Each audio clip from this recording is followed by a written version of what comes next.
Salve pessoal! Então, mais uma obra literária para o estudo agora, Ana Miranda, Última Quimera.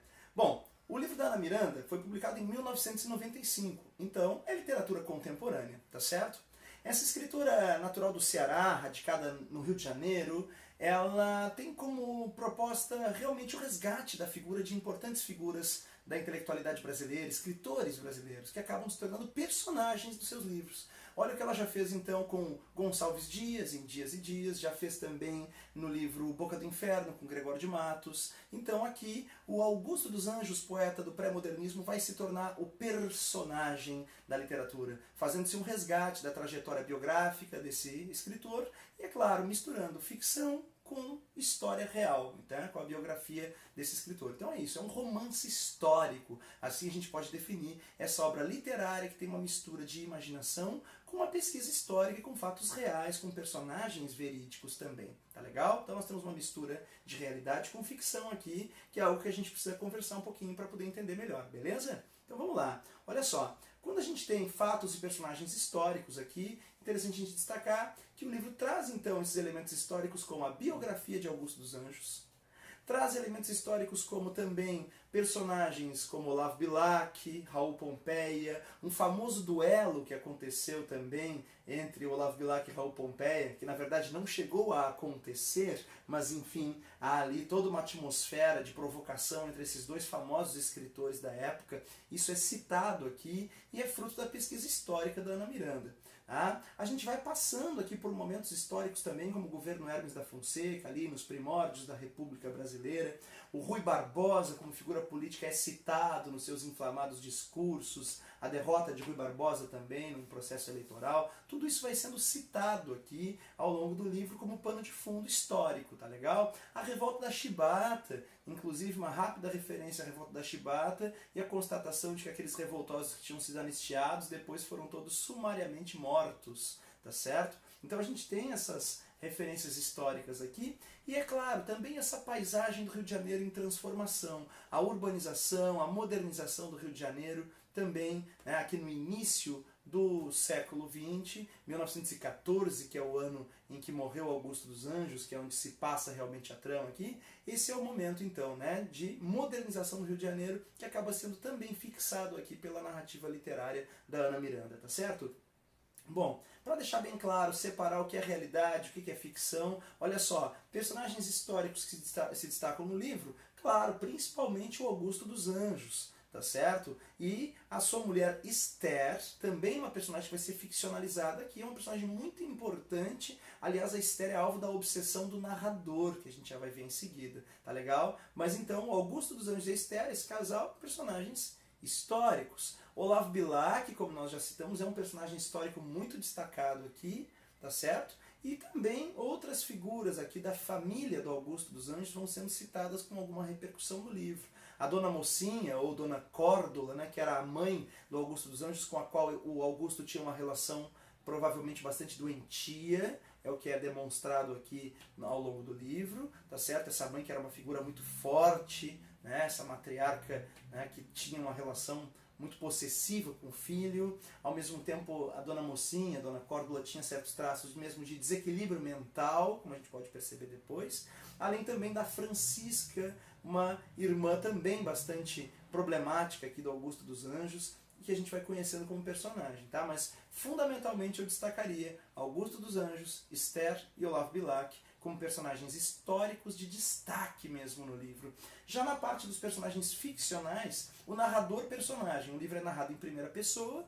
Esse narrador, ele é um cara que seria um amigo do Augusto dos Anjos, um amigo de infância, um cara que passava as férias lá no engenho do Pau d'Arco, onde se criou Augusto dos Anjos. Então, no engenho da família do Augusto, passava as férias o narrador, amigo de infância de Augusto dos Anjos, também estudaram juntos. Então, é um personagem fictício, esse narrador, tá certo? É criado pela Ana Miranda, mas esse personagem ficcional, ele se diz amigo do Augusto dos Anjos, e aí tem uma participação aqui dele na vida do Augusto, ele visita o Augusto dos Anjos, tem uma relação ambígua também, que precisa ser bem esclarecida, né? O narrador, ele tem uma mistura de admiração e inveja pelo Augusto dos Anjos, tá certo? Acho que vale observar a epígrafe do livro, que a gente vai comentar depois, que diz o seguinte: a mão que afaga é a mesma que apedreja. Isso já sinaliza, né? A mão que afaga é a mesma que apedreja. Isso é um verso do Augusto dos Anjos que foi usado como epígrafe no livro, uma citação inicial lá, né? Então tu vai perceber que já a epígrafe sugere essa relação,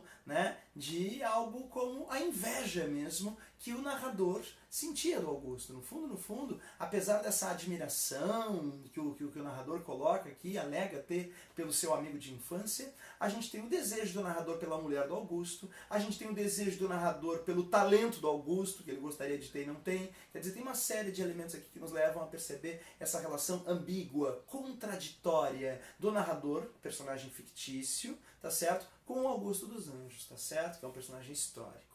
Então, entre a inveja e a admiração está o narrador se sentindo em relação ao Augusto dos Anjos, tá bom? Aí nós temos outras personagens ficcionais também, como a Camila, que é uma moça obcecada pelo narrador, certo? Vai viver na casa dele, se enfiar na casa dele, uma moça que a gente vai perceber doentia e apaixonada pelo narrador. O narrador não tá nem aí pra ela, na real ele tá mais afim mesmo é da Esther, mesmo sabendo que a Esther é casada, a gente vai perceber que o narrador tem uma obsessão pela Esther e não chega a ter realmente um amor pela Camila, embora a Camila viva na casa dele, praticamente se amigou com ele, tá certo? E tu vai descobrir depois também tem uma outra mulher, que é a Marion Cirne, certo? Que a gente vai descobrir depois, era a irmã da Camila e originalmente era a noiva do narrador, que ele acabou deixando no altar, por algum motivo que a gente vai ver depois também, tá certo? Então esses são personagens fictícios aqui que movimentam a trama na parte, né, do faz de conta, na parte do ficcional. Personagens históricos já falamos há pouco, beleza? Então olha só, sobre a linguagem do livro nessa nossa introdução, vale prestar atenção que a gente tem uma norma culta, padrão, predominante aqui. O tempo do livro é um tempo psicológico, fazendo alternâncias entre passado e presente. O narrador vai fazendo essa alternância passado e presente, e os capítulos curtos, né, que vão sendo colocados aqui de maneira bastante dinâmica, torna a leitura mais agradável para nós, e além disso, o capítulo curto, somado a esses flashes passado e presente, se assemelha muito a uma linguagem cinematográfica. Vale destacar que a Ana Miranda, ela também, além de escritora, é roteirista, ela conhece muito bem essa linguagem, né, do cinema, e ela acaba trabalhando muito com esses flashes rápidos e alternâncias, né, esses encaixes perfeitos entre o passado e o presente, uma linguagem que se aproxima muito da linguagem cinematográfica, tá certo? É isso.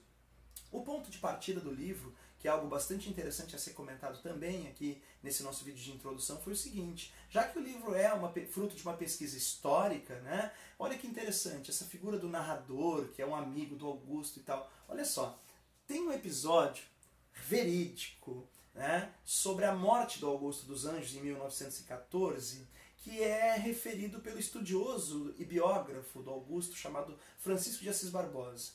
O Assis Barbosa, ele conta então um episódio em que logo morreu Augusto dos Anjos, dois amigos de Augusto, um deles chamava Orris Soares, tá certo?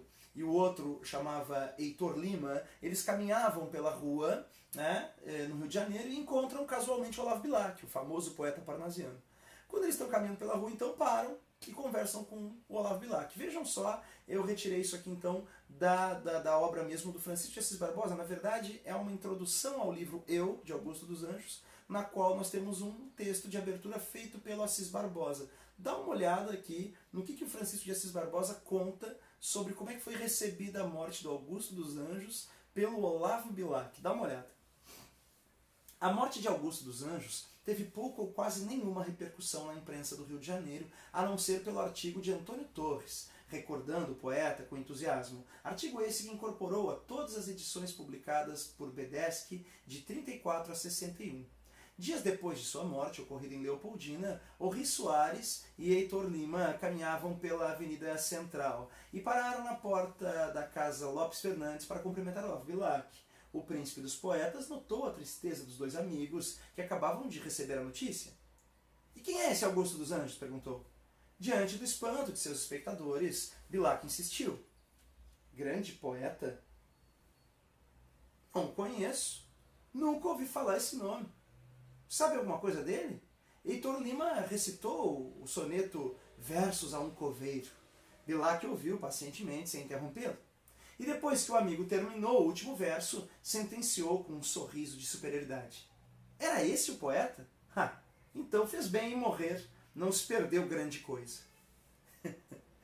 Que cretino esse Olavo Bilac, mas é um episódio histórico, então isso realmente aconteceu segundo o estudioso Francisco de Assis Barbosa.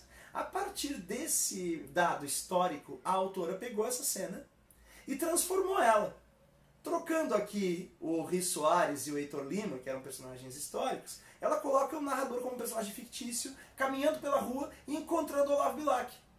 E aí o narrador vai lá e diz, pois é, morreu o grande poeta Augusto dos Anjos. Aí o Olavo Bilac diz, quem? Não conheço. Autor desses versos aqui, ó. E aí então o narrador vai lá e declama, né? Só que ao invés de declamar o Versos a um Coveiro, né, na cena do livro A Última Quimera da Ana Miranda, ela troca e coloca um poema mais famoso do Augusto dos Anjos, sendo declamado aqui pelo narrador, que é o Versos Íntimos, tá certo? Que inclusive empresta ali a epígrafe para o livro, né?